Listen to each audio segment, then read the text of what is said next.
আজকে বাসায় তৈরি করব চিকেন কিমা। এর জন্য প্রয়োজন পেঁয়াজ ও মরিচ কুচি। পেঁয়াজ ও মরিচটাকে আমি ব্লেন্ড করে নেব। লাগবে আদা ও রসুন বাটা, আমি একসাথে ব্লেন্ড করে নিয়েছি। লাগবে বিস্কিটের গুঁড়ো, ধনেপাতা। এরপর চিকেন কিমার সাথে আমি সকল উপকরণ দিয়ে নিব।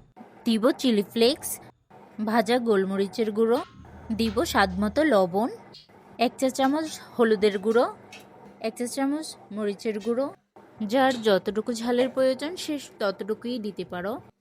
দিব জিরার গুঁড়ো, এরপর দিব ধনিয়া গুঁড়ো, পরিমাণ মতো সব কিছু দিয়ে নিব। এরপর দিব আদা ও রসুনের পেস্ট, দিব পেঁয়াজ ও মরিচ কুচি। আমি একসাথে দুইটাকে কেটে নিয়েছি। পেঁয়াজটা একটু বেশিই দিতে হয়, আমি দিয়ে নিচ্ছি। এরপর দিব ধনেপাতা। কাবাবে ধনেপাতার ফ্লেভারটা অনেক ভালো লাগে। এরপর সকল উপকরণ একসাথে মেখে নিব। এরপর দিব অরিগ্যানো। এরপর প্রয়োজন ডিম, আমি 2টা ডিম ভেঙে নিয়েছি এখানে। এরপর কাবাবের ব্যাটারটা ইচ্ছে মতো শেপ দিয়ে নিব।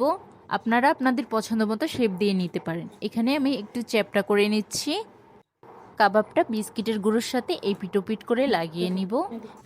বিস্কিটের গুঁড়োর সাথে কাবাবটা ভালো করে লাগিয়ে নিব। কাবাবটা ডাবল কোট করে নিব। সেমভাবে একইভাবে সকল কাবাবগুলো আমি তৈরি করে নেব।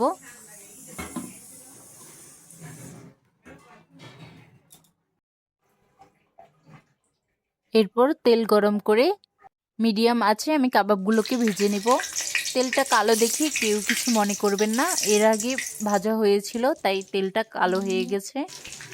বিস্কুটের গুঁড়ো তেলে পড়লেই তেলটা কালো হয়ে যায়।